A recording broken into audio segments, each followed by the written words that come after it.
All right, we're recording. Hi, Kim. Thank you so much for joining me and being a part of the podcast. First guest. Did you know you're my first guest? Yay! How exciting! So What you're a probably privilege. you popped my cherry, but Yeah. people are probably like, really, Marylin? Like you and Kim, she's keto, and you are like so polar opposite to keto. But I think you and I share a love of cooking from scratch. And I think it's really about being mindful and being a conscious eater and thinking ahead, probably like forward thinking a little bit. So what am I doing today that I can then, do something in advance to make next week easier or whenever easier. So I think that we share that really good common ground together.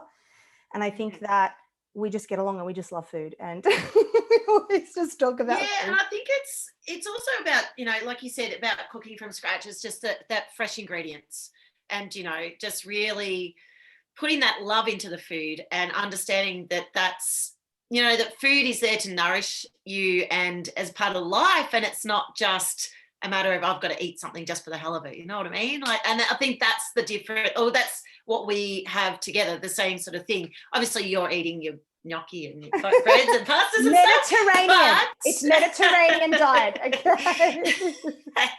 In balance. Okay. Yes. Yeah, of course. But it's that whole food, meaning like how can I enhance the flavor of this food with what I can? Is it spices? Is it herbs? Do I really need to buy a jar of shit carbonara? Or how can I make it myself and easier in a way that is healthy and just can get those really good ingredients into my body, and not only for us, like for our families as well. And there's no right or wrong, and takeaway here and there is good. Like there's we all need a bit of a time out and a break, but I think it's just really like bringing it back down to basics. And I think sometimes now people are just making things a lot harder than what they can be.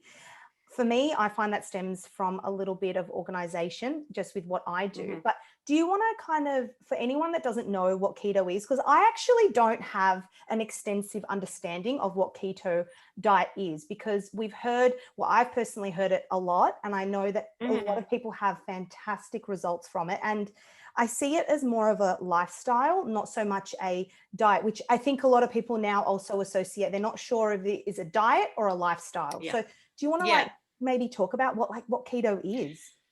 Yeah, sure. So you can do keto in many different ways. So there are people that are very, very strict, and the strict ways, weighing, counting, tracking your macros, because everything that you're eating has your fats, your carbs, your proteins. So, and also taking into account calories as well, but more so focusing on your carbs. So the strict way is staying under 20 grams of carbs.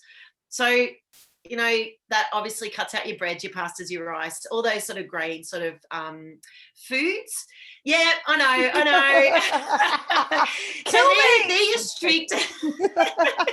So they're your really strict ones. And some people thrive on really tracking and knowing and weighing what they're doing. And those people get really amazing, quick, fast results. And that works for a lot of people. For me personally, I can't be fagged counting, tracking, weighing. So I really have a great understanding of knowing what foods are lower in carbs, and I don't have sugars, I don't have processed foods, I'm sticking with whole foods. Not so much a lot of fruits, because a lot of fruits are quite high in sugars and stuff and in carbs, but just knowing what foods are lower in carbs, what foods are going to make you feel fuller, and staying just on those foods and really being in tune with your body. So, as I said, there's lots of different ways. People say, there's dirty keto, lazy keto. Do you know what? At the end of the day, you can either be strict or you can kind of just go with an easier way and making it a lifestyle. So, I've been doing it for about a bit over 3 years now, and my family eat this way, and I don't track, I don't weigh. I've lost probably about 25 kilos. Wow. Over that time. And I know people lose it a lot faster, but I've just kind of gone with more of the health side of it. And that's sort of my main drive of it. So, keto can be restrictive, can be limiting. if you make it that way, but you can also include lots of delicious foods that keeps you feeling full, and it can be a lifestyle. It doesn't have to be really restrictive. Yeah. So I'm not sure if that answers your question. No, that does. And I think that I love that. I love that about just knowing as well, like not just putting things in the I can't basket and can basket, but also meaning like, okay, well, I can have pasta. I just, maybe this is a better alternative, or I can have this, but just maybe, you know, not this much or at this time of the day. And that's also being in tune with your body as well. Cause I just feel like sometimes some foods just don't sit well with us. And I think when you start eating a little bit more consciously, you will know, you tap into your body, you kind of know, like, does dairy sit with me well or doesn't, or is it just a particular time of the day, or how can I make this a little bit more lighter on my stomach? Is it eating a little bit earlier? And that's what I think a lifestyle change is, and it is definitely a more of a long-term and sustainable way, because I do find those kind of other diets which I don't know if you know this about me, but I was a nurse, and there was a lot of, you know, obviously nurse shift workers, and I get it. I know sometimes like we get a bit frustrated and it's hard and you want something easy, but I'm so scarred by that food that looks like dog shit that they heat up in a microwave that splatters everywhere. And I just think at the end of the day, like you could have had like something a little bit bigger and more yum than that. But I understand the convenience, and that's where I think forward thinking comes into food a lot, and just thinking, how can I make this delicious and easy? But what are some styles or methods of diets that women, probably, I'm going to say women because that's who we really predominantly serve here, but tried in losing weight, that they've just kind of get results and then they fall short? Like, what are they, the more conventional types? Like, what are they usually like that you've noticed or maybe experienced? Well, I mean, I work with a lot of women that are over 40. So, you know, and I'm over 40, so I've kind of experienced that myself. You know, we've tried the Weight Watchers. I haven't done the light and easy, but, you know, some of my clients have done the light and easy. You know, there was a cabbage diet going around at some point. There's juice diets, watermelon. There's shakes, there's, you know, there's all these weird and wonderful, like, I think it's OptiSlim. I mean, I don't really want to throw brands under the bus, but, you know, the shakes, you know, people are like, oh, if I have a shake, a meal replacement, that's going to be so much better. But if you look at what the ingredients are, like 9 times out of 10, you can't pronounce half of them. And they're full of sugar, they're full of carbs, and they're not doing the job that they're claiming they're going to do. You know, you're not feeling full, where you can have yourself some eggs, you can have some bacon, you can have some avocado, have some healthy fat, so you can have a lovely big salad full of all that beautiful food that's going to fill you up and make you feel so much better than those shakes. So a lot of the women have done the traditional diets, and you know, they're hungry, they're exhausted, they're just sick and tired of that yo-yo. It works initially, but then they can't sustain it because they're struggling, you know, and they just want to get off that merry-go-round of, you know, being hungry and just not having their education, I think. I think that's what I was about to ask you.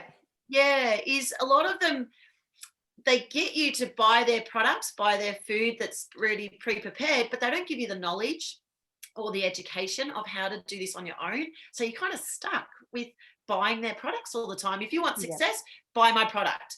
Whereas it doesn't need to be like that. You know, people spend thousands and thousands of dollars where you just can eat normal food. I think you hit the nail on the head. I think it's the education. And I think initially, like, I think things like that can really help initially, and it's more just to get them in the habit.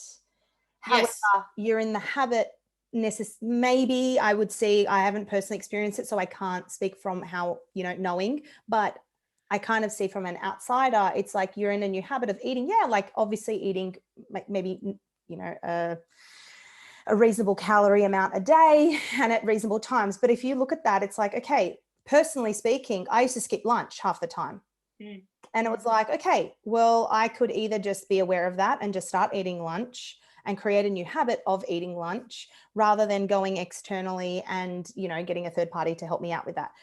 Also, I do think as well that, yes, you're right. It is about a business, and it's about roping you in necessarily and just making it easy, because it is easy. It is easy. And there's nothing wrong with it, but it's like, what next? when you hit your target goal, all right, we're in sustainable, what next is it? And I'm sure they have some sort of other stages that come with it, but it's like, what about on Easter when you want to get all family things? Like, you do eat, okay, that's great, but then it's like, do you just go back to that, or how can we just like make it flow into a normal kind of lifestyle? So I was going to ask you as well, like, what are some common like symptoms women feel when they have tried these methods and they're sort of like a little bit disheartened? Like, what are they commonly saying that they feel? Well, I know the ladies that I've spoken to, they've come to me and they feel out of control. They feel lost. They feel like they're, one lady in particular was saying she felt like she was drowning. You know, she was just that out of control that she's tried everything. She felt like she failed. She just felt like she had no, self-control, or like she just was really, they just feel really depressed and just don't feel like they're worthy, and they just don't feel like there's success. Not so, I mean, it depends on how you measure success, but being successful in maintaining long-term weight loss, and it's not their fault, because the products are designed to keep you buying their products, and it makes it harder for, and when I've worked with people and I've kind of walked them through my process, they're like, oh my God, it's just so easy. Thank you. It's easy. It's not hard. It's, oh my God, like their mind is blown on how easy it is. Whereas before it's just like, it's all just too hard, because they've tried before, had some success, and then they've failed. And they're just not, they're lacking energy, their body's aching, they're tired, they're exhausted, mental clarity is not there, and they're just like, I just need someone to help me.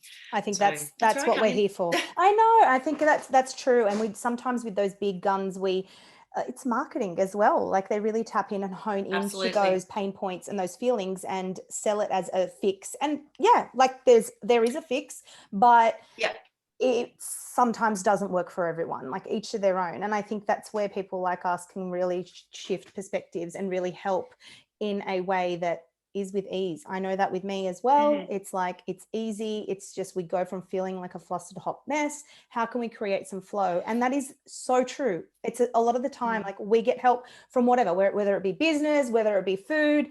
We think to ourselves, when we get the help from an expert, it's like, really? Was that it? And we just like, we just made it into this big thing in our head.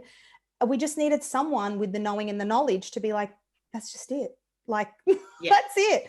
Just simplifying it. And I know that things can get so complicated, and like, particularly in the field that I'm in with keto, it can be so complicated with so much science out there, or so many people going, oh, you can't eat that. Oh, don't eat that. Oh my God, you're doing that wrong. And there's a lot of people out there that are judgy and are really so quick to criticize. So I know people stepping into this way of eating without a lot of knowledge can be overwhelmed really quickly, and can go, oh crap, no, that's just too hard for me. But it doesn't have, like, that's my message. It just doesn't have to be hard. It doesn't have to be overwhelming. It doesn't have to be difficult. You don't have to spend thousands of dollars on these stupid, weird and wonderful ingredients or external ketones, and you don't have have to. It's just eat real food. Like, and I think people, as simple as it is. I agree. And I think people like us, we approach, people with these pain points with empathy. It's from understanding and from being there, and not just like, what people don't know. Like you said, you are there to educate them. And the last thing that someone wants to do, they're already vulnerable by putting their hand up and being like, I just don't know what's going wrong. I feel like this. They're already feeling like those internal feelings like failure, self-worth, lack of self-worth, all that stuff. And then to have someone tell them, you're doing this wrong and you're doing that wrong. It's like, there's no wrong or right. It's just that they just don't know, and the minute that we can just be like, it's all good. Like, don't worry about it. Like, let's just move on, make it easy. And then, so this is what I wanted to kind of talk about as well. Like, what are some false beliefs women have around weight loss? So a false belief, in my interpretation, is something that they feel like is the cause of their results, but it isn't necessarily the cause. So it could be like, for me, in my industry, it's just people feel that, like, I'm not a naturally organized person, so therefore I can't meal plan and think ahead of time, where it's like, number one, organization wasn't a vaccine given at birth, because if it was, I'd be like cloning that stuff. You know? It's just the awareness sometimes, and just getting help with something that we're not necessarily natural or have developed the skills around. Another one could be like, well, you know, now that I'm at my age, my metabolism, and you know what, that could be a contributing factor. I don't have any medical knowledge in that. But then it's also like, okay, but you know, maybe half a tub of ice cream at 9 o'clock at night might not also be healthy. It's probably not ideal. Maybe not. So what are some common false beliefs that you kind of see? I see a lot that just think, well, I've tried before, it's not going to happen again, like I'm not going to succeed. So they've already put that barrier there to like, well, why is this any different?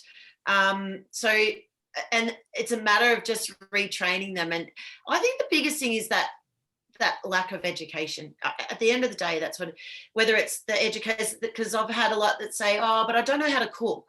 Like I'm not a chef. I don't need to, you know, oh, it's all too hard. I don't know. So, you know, well, you don't need to be an amazing chef to boil some eggs and to make yourself a salad and cook some chicken. You know, like, you know, I'm not able to, because, you know, my sister tried it and she really struggled with it. So I'm going to really struggle with it too. So I just think it comes down to education and self-worth, and just being prepared to step out of that comfort zone, you know, and not be that victim of, oh, it's all too hard. Oh, I can't do it. Oh my God.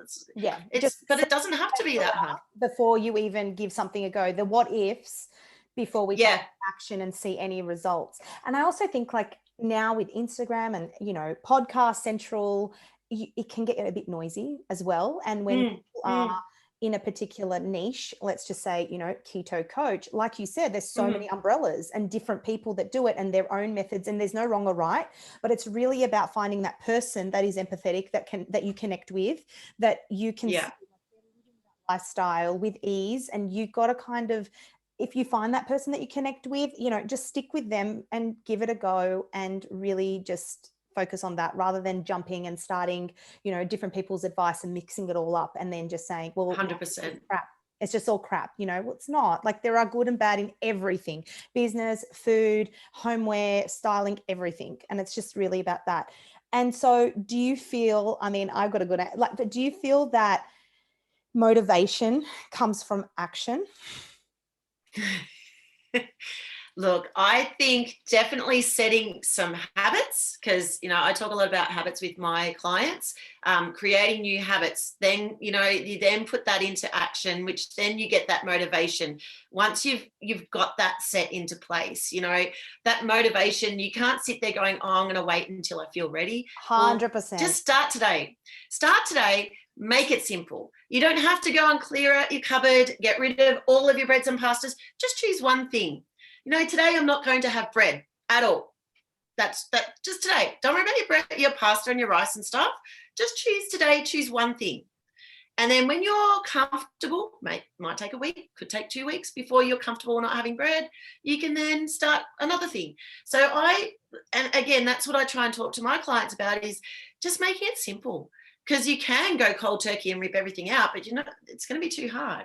But creating those new habits, you're going to feel better about yourself. It's going to be easier. You get more motivation. Then you go, oh, well, that was easy. I'm going to get rid of this and this tomorrow. And then I'm going to get rid of that. And then it grows. And before you know it, you've created this whole new lifestyle that's now your new habit. That's really easy.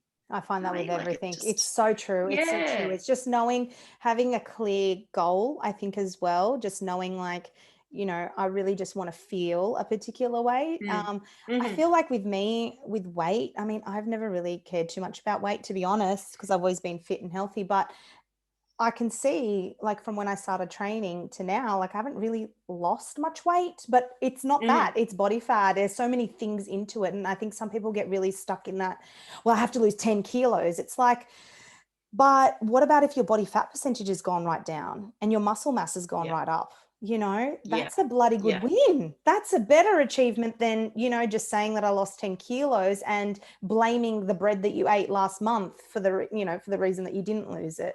And I do believe small changes, just one small change. And you know what? If you do slip off whatever it is, It's okay. Like, who cares? Just get back on and let it go. Yep. Doesn't mean anything. It doesn't mean anything. Doesn't mean that you're a failure. Doesn't mean that you suck. Doesn't mean that the diet or the lifestyle you're trying doesn't work. It just it is what it is. Like, means you're human. I agree. It is what it is. Yeah, I think so too. Yeah, I was just going to say, getting hung up on that sort of thing is where people, I think, go wrong. Let's say Easter. We've just gone past Easter, you know, celebrations, people meeting up with family, what have you, you know, okay, you might have had some Easter buns, you might have had dessert, whatever. Okay, is what it is. It's a celebration. Move on. Let it go. Start again today. Start making better choices. Don't beat yourself up. You had a good day. I mean, if you're starting to do that every single day, well, then you need to really reassess where you want to be and what your goals are. But, you know, if it's, let's say you're at a wedding and, you know, the wedding cake comes out and you're having cake, okay, let it go. Move on to the next day, start again, refresh. Not beat yourself up and then go and have, you know, Macca's every day for the rest of the week. But just let it go, because you're a human. That's life. That's what you do. I agree. And you'll naturally start to be like, yeah, I'll have a little bit of cake, but not, you know, have a massive plate worth, because in your head, you haven't given yourself that free ticket for the weekend to be like, well, I've been good all week, so I'm just going to eat whatever I want. It's like, you can, but also like be just a little bit mindful, like instead of eating, you know, I don't know. Like, I mean, in saying that, I did make a burnt orange bass cake on the weekend, but I was good. I didn't have like a huge slice. But yeah, I'm like, you know what? I'm living life, but I'm also very aware of how to eat. And I think I've always been just about Mediterranean diet. It's just whole foods, but also reasonable portions. Reasonable. And that's another reason why I plan as well, because otherwise, I mean, if I had to go think of a meal every day after I've done school drop off, for example, I'm just going to be thinking of what's quick, what's easy. You know, it's generally going to be a pasta. It's generally going to be a chicken or whatever. And then you feel like you're eating pasta every freaking day. Whereas people look like, oh, you eat pasta. I'm like, yeah, but I cook it once a week. And when I eat it, it's at a reasonable time and it's not a big portion. It's just a reasonable portion. And, you know, Bob's your uncle. I don't know. That's just how I roll. And everyone kind of finds their own groove and how they cook. And I think you and I are big on freezer stashing. So what are your kind of like, I mean, for me, it's always sauces. And I think things that I can, you know, repurpose into various different meals. So sauce I could repurpose into meatballs, into lasagna, into another pasta. What is your like big freezer, like what is your go-to freezer stash? Look, I like to be prepared with, like, I could make hamburgers, meatballs, same bolognese sauce. So you can have, like there are low carb pastas. Correct. If you're going to compare them side to side, you know, it's not quite the same as normal pasta, but do you know what? If the choice is to cut that pasta out, there are options there. So, you know, 90% of the sauces are perfectly fine. You know, like your bolognese sauce, your carbonara sauce, you know, they've got the healthy fats in there. So that's fine. So you can make those sauces, have them frozen. You know, like taco meat, sometimes I'll make that, you know, the seasoned meat, and I'll have that cooked in the freezer if we're, you know, busy, and we just defrost that. You know, marinated chicken skewers, I'll make some of those, leave them in the freezer. Just, I think having those simple, easy things there that I can pull out and quickly cook just makes it so much easier than then having a big day and then starting to roll meatballs. You're just like, man, I can't be bothered with that. I know. No. And that's what people a lot of say, like, how do you do that? How do you think? I'm like, if I'm going to do a lasagna, that's a labor of love, right? I'm not going to just do one tray. Like I'm going to be doing 3-4, you know, small, like more medium-sized trays so that I can just leave in the freezer, because they are your go-to, you know, that day that you're taxi driver mum, which is a lot of days. You want to eat, you know, I try to think of things that I don't even need to be in the kitchen on those days. So if I can make that in advance, Bob's your uncle. That is something definitely. Well, I think that wraps it up, but I want to ask all my guests, you are my first, but I want to ask what is your quick go-to CBF meal, which I think you already brought up. Just give us a little, like, what does it look like? How do we make it? Tell me. So tacos. So traditionally tacos are with, you know, your wraps or your shells. We don't have those. We just have a bowl. So a big ass bowl full of, mince that I make my own taco seasoning. It's all just normal ingredients that you've got in your pantry. I make up a jar of it, leave it there, and just sprinkle it over top. Done. Easy. It takes you all of like 2 minutes to make it. And then, I just season my meat and I cook it. And then we've just got chopped up some tomatoes, cheese, avocado, lettuce, some sour cream. It's jalapeno. My son likes jalapeno. So chuck those in there.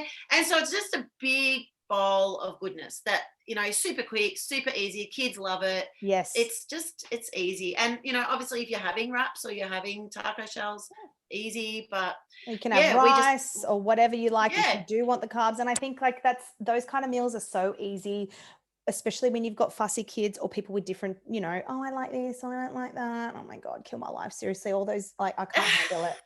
I can't, but I think those kind of meals are handy. You don't want tomatoes? Don't have the tomatoes. No one cares. Exactly. Whatever, that's, yeah. And the beauty, my kids are a little older now, but when they were younger, I would just have, the bowls of each thing on the table. You do you. If you don't want tomato, like you said, you don't want tomato, don't eat tomato. You don't want lettuce? Cool. Make your own plate. Do you. So I just think that's super easy.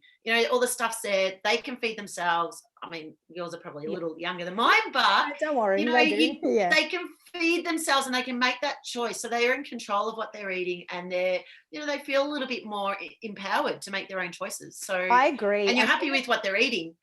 That's so true. And another thing that I've noticed just with my son as well, because he's probably the more fussy one than my daughter, meaning when I say fussy, he's more reluctant to try things, which I find a little bit frustrating, because how do you try it? Like most of the times he would like it. But when I do meals like that and I have it out, this is the other thing. I'm not going to cook what you want day in, day out.